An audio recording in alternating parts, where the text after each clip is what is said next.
Hi everyone! Nandito tayo para panoorin naman ngayon ang second episode ng The Missing Husband. Welcome sa 10,000 subscribers natin. Kaya maraming salamat sa inyong lahat sa inyong suporta at sa mga sumusubaybay Iba sa talaga ating yung vlog. look ng show na to. Makeup po, ate. Yan yung brand na sobrang gusto ko. Hirap-hirap hanapin nandito eh. Ang glossy, ano? Pinakamamahal kong mama. Yung tablet ko po. Oh, matalas ka sa akin eh. Hindi ang mga bilin. Akala siguro nila, anli din ang sweldo ko, no? Buti ka nga eh. Typical OFW. Gastusan mo. Eh ako nga wala. Mahal, hindi ka nag-iisa. Kasi hindi ko naman ako. Bakit may Alfredo dito? We are looking for Ana Merez. Hindi, huwag mo hayaan na kunin nila ako, please. No, ma'am, officer, please. I don't like to go. Ma'am, Mira, tulungan mo ako, please. Bakit pala nila ganun si Maymay? Siguro nalaman nila na buntis siya. Buntis siya. Kasi alam naman niyang bawal makipag-sex dito sa hindi mo asawa. Pero ayan lang, tinuloy pa rin niyang paglalandi. Happy anniversary. Basta't magkasama tayo, kakayanin natin lahat. Ano, Millie? Positive? Buntis. Hindi pa sila kasal. Bawal sa Middle East. Ano gusto mong pag-usapan?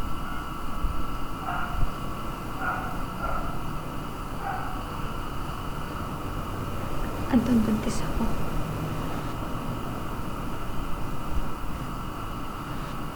Hindi nakaimik si Anton. Sigurado ka ba? Wala.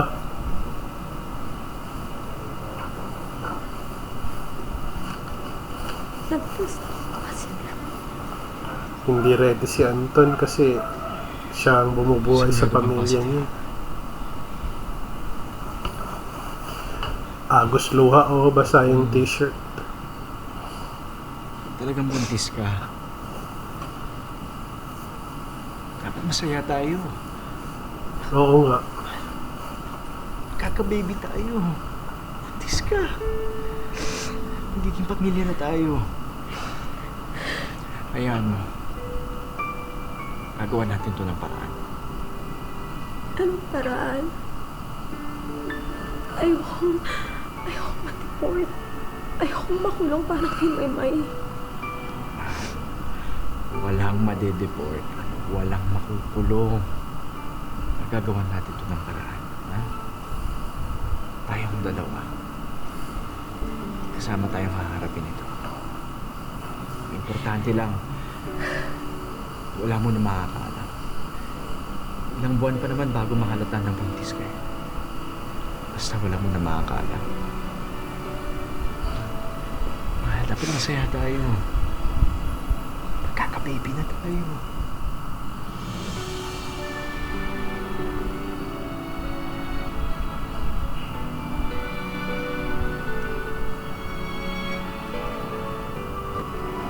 Buntis si Millie. Sigurado kay Kuya Ama. Eh, si Raul. Tanong yan. Siyempre naman. Naninigurado lang. Sabit ka dyan. Alam mo naman, pwede ka makulong. Magkaka-record ka pa rito. Kaya nga ikaw lang pinagsabihan ko. Ang gagawin ko, Pars eh. Mas mabuti siguro kung umuwi mo na si Millie sa Pilipinas bago lumaki yung tiyan niya. Kaysa mapahamak yan dito.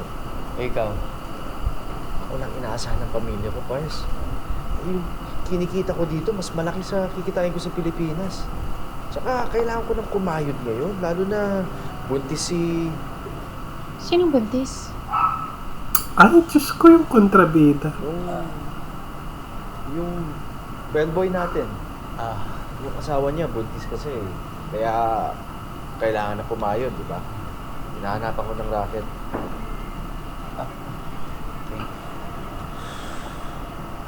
pero Pars, seryoso.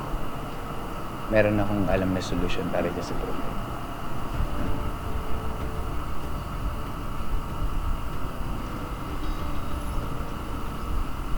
Bakit pa tayo pumunta dito? Magsushoot ka ba ng vlog? Hindi. Pero, Miri, di ba, sabi natin sa isa't isa, at sa magkasama tayo, kakayanin natin ang lahat. Billy, ayoko na maghiwalay pa tayo. Kahit kailan. Magpakasal na tayo.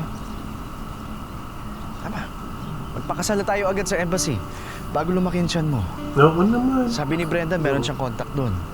At di naman natin kailangan sabihin sa kanila na buntis ka kasi wala naman makakapagpatunay nun. Bago lumaki ang tiyan mo, kasal na tayo. Wala tayong problema. Millie, sumagot ka naman. Ayaw mo ba? Baka sinasabi mo lang yan kasi magkakababy tayo. Yun ba talaga iniisip mo? Millie, hindi. Hindi kita pinapakasalan dahil sa baby. Pinapakasalan kita dahil ikaw lang ang babae sa buhay ko. Kapag may nangyari sa akin na maganda at masaya ako, ikaw ang una kong hinahanap. Kapag malungkot ako at may problema, ikaw ang gusto kong karamay. In fairness. Matagal ko nang alam na ikaw lang ang babae para sa akin. Maganda. At wala nang makakapagpasaya sa akin, kundi ang bumuo ng pamilya. Maganda ang script. Kasama ka.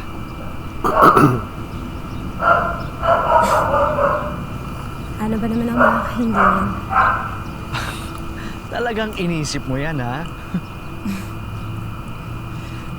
Sige. Gawin nga natin ito ng tama.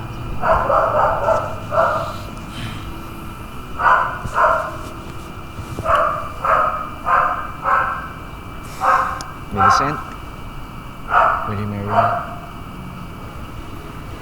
Naks, ready na pala eh. Aking pangako nasa dulo. Sweet. Kakapit pa rin at pipiliin ka. Ganda, ganda. Ganda ng script.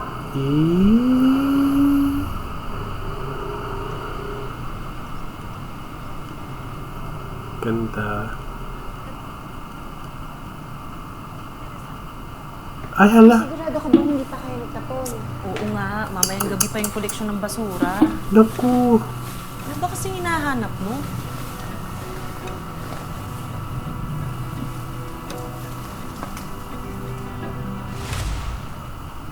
Yes.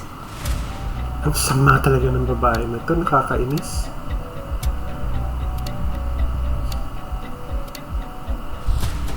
Sinasabi ko na nga ba eh. Positive. Kano yung kay Judelie? Nakakainis. Kay Millie?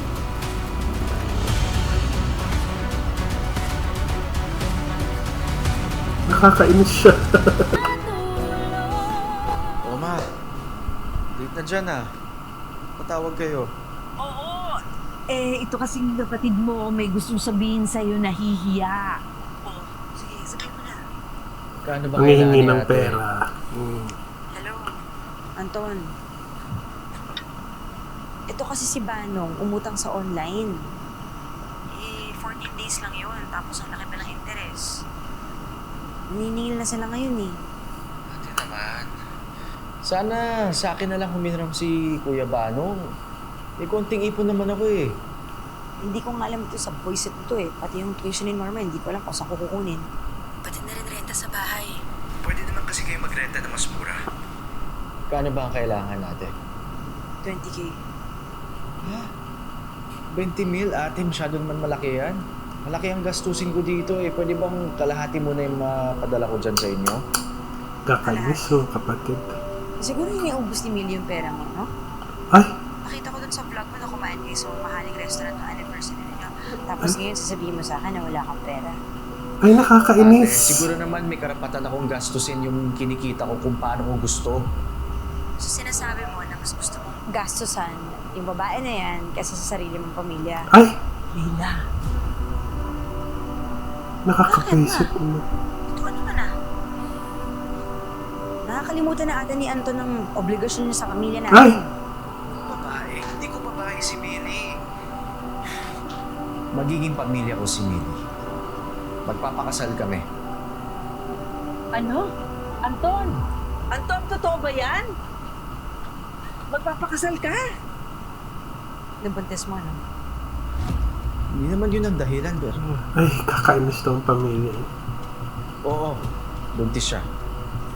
Sabi ko na nga ba gagawin ng Hiling kahit ano para mapikot ka eh. Ala? Ikaw naman, tatanga-tanga ka. Nagpapaloko ka naman. Baka nakakalimutan mo na nangako ka kay Papa. Tutulungan mo kami at hindi mo kami iiwan. Tapos ngayon, ipagpapalit mo kami dyan? Hindi ko naman tinatalikuran ang lahat ng responsibilidad ko sa inyo. Pero sana naman intindihin niyo naman ako, oh. Magiging asawa ko na tong si Millie. Pati siya, responsibilidad ko. O, paano na ngayon yan? Baka mamaya kailangan mo magpaalam para magpadala ng pera dito. Kakainis. Siguro. Ate, mahal ko kayo. Pamilya ko kayo. At hindi ko tinatalikuran lahat ng pangako ko kay Papa.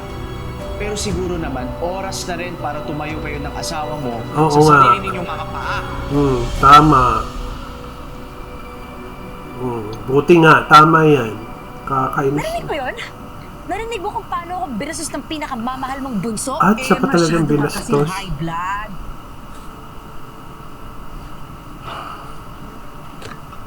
Baka na ni Millie to lahat eh. Ah?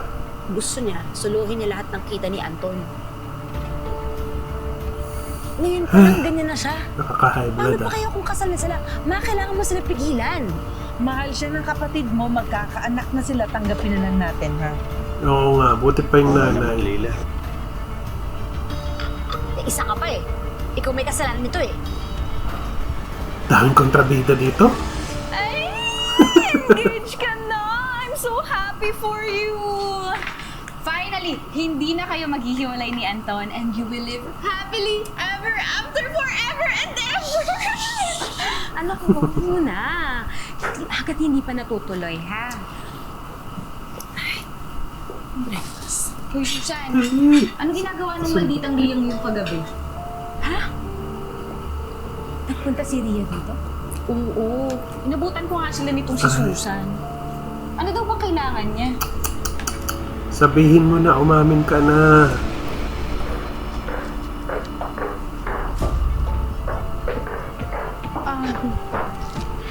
Huwag mo na lang sabihin sa kanila ang tungkol dito, ha?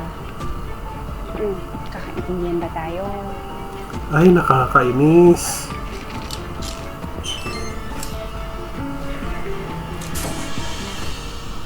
Ria? Ano ginagawa mo dito? Tinigalang si Susan. Masama. Masalama. Ay, kakainis talaga. Nakikinig ka ba? Oo. Nagpasabay ng gamit. Bababa akong balik back sa Pilipinas. Uy, time na. Tara na, iwan tayong service. Uy, Millie. Okay ka lang ba? Medyo sumama kasi yung pakiramdam ko eh. Sige, mauna na kayo. Ay, nakaka-nervous Mag-metro na naman ako. to. Masabi na lang kay Ma'am Hesa. Sige.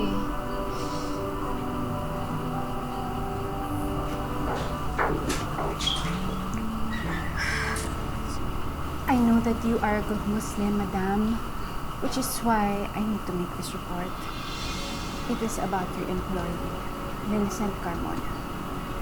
Ano kasumbong? Ang sama ng ugali talaga ng babae na to, nakakainis. Ay!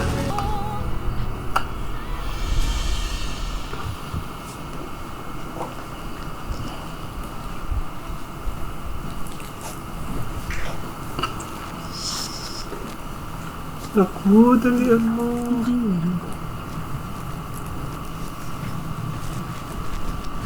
Where is Millicent? She's not feeling well, madam, but she will come later.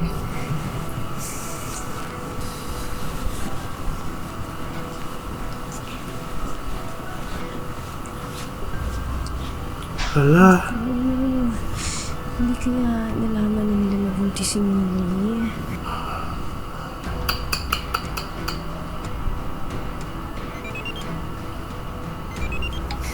Hello, Millie. dali. Ayun, buti na yun. Eto na, nag-aayos na ako. Hinahanap na ba ako ni Hesa, Judy Lee? Nasa flat ka pa. Umalis ka na dyan. Now na. Ha, bakit? Sinabi ni Madam Hesa sa akin. Pupunta na dyan yung mga polis. Alam na nila, buntis ka. Ano paano? Eh, hindi ko din alam. Basta umalis ka na dyan ngayon na. Uuwi ka na ng Pilipinas ha, bago ka pa nila kulong at Ako na ka nakakatakot. Uy, huwag ka na magdala ng mga gamit ha. Basta umalis ka na, Oo, baka alis pumuntan ka pa na. nila. Buti na lang may mabait. Ano ba? Yung passport ko. Ano ba yun? Diyos ko, nasaan yung passport ko? Nakakatakot naman. Assalamualaikum. عليكم السلام. أين ميليسا كارمونا؟ تفضلوا هذا الطريق. Hala, la la la la la.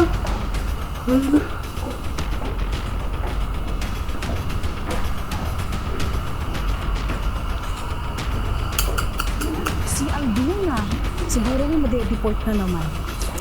Katakot naman to.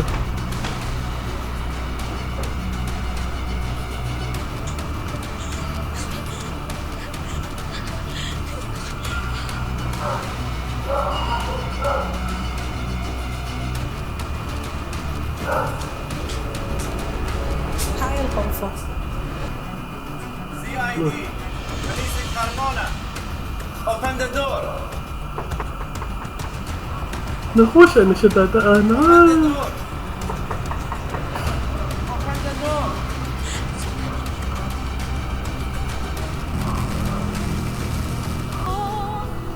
افتح الباب. Ayan na, naku, nakakatakot. Hala, nakapasok. Diyos ko. أسعد فوق.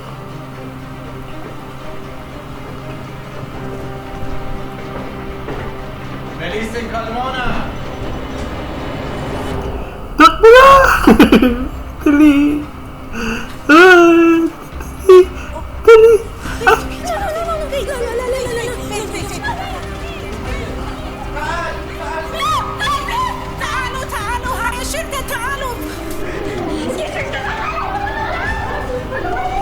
Takbo! Takbo na! Takbo!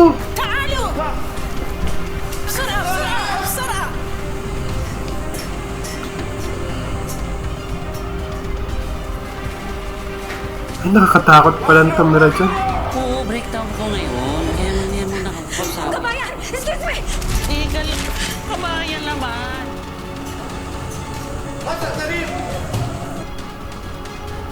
Nakakatakot na nandito tumira.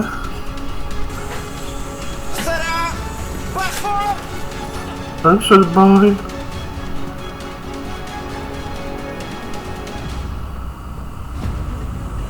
Excuse me.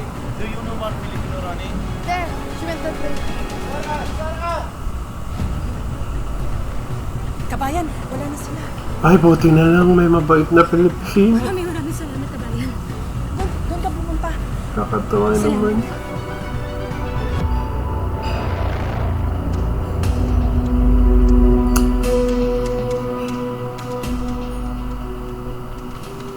Uy, balita ko, ikakasal ka na daw Ria, kung mang-aasar ka lang, marami akong trabahong gagawin. Gusto lang naman kita i-congratulate sa good news. Ay, impacta ka. Pero- Makita kita dyan. Parang biglaan naman ka. Titisurin talaga kita.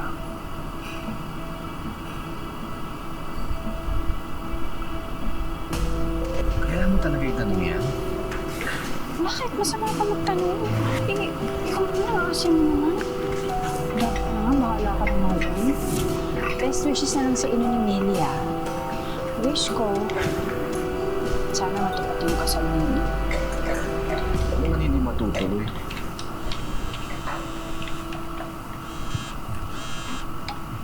Millie, Hello, Anton.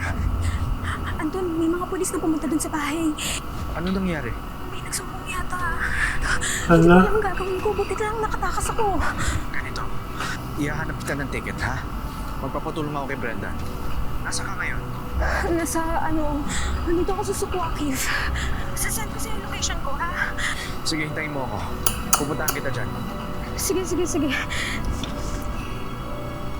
Naku, baka narinig ng impacta. Narinig nga.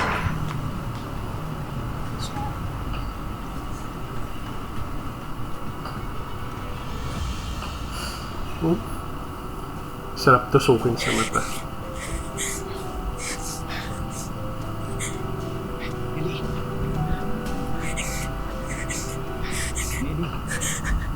Anton, Nandito na ako. takot ako kanina. Safe ka na, okay? Nandito na ako. Nakausap ko na si Brenda. Nakakuha na siya ng ticket na waris dito. Kung kailangan na natin pumunta ng airport, baka wala ka pa maabutan. May nakuha na ng taxi. Maghintay sa atin. Dito na tayo dumaan. Tatakot naman to.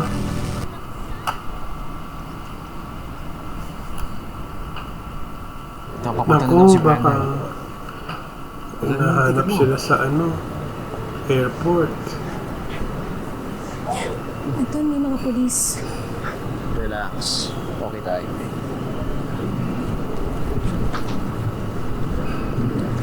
Ano ba nasa isip mo? Medyo mabilis lang kasi yung lahat ng pangyayari. Parang kahapon okay lang ang lahat. Tapos ngayon, kanina dapat papasok pa lang ako sa trabaho. Tapos ngayon kailangan ko na umuwi ng Pilipinas. Tapos hindi ko alam kung kanino ako tutuloy. Tapos wala na akong trabaho. Tapos mag-isa pa ako, wala ka pa.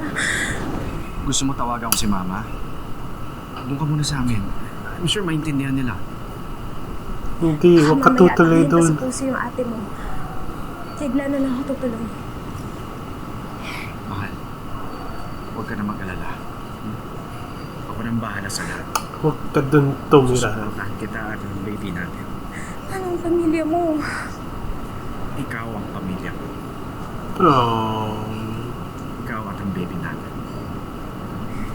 Sabi mo noon, kakayanin natin lahat basta magkasama tayo tapos ngayon magkakahiwalay na tayo. Mahal na. Ngayon lang to. Pagkatapos itong lahat, pagkabalik ko, ayusin natin to. Magpapakasal tayo tulad ng plano natin. Tutuparin natin lahat ng pangarap natin. Yun. Promise ko sa'yo yun.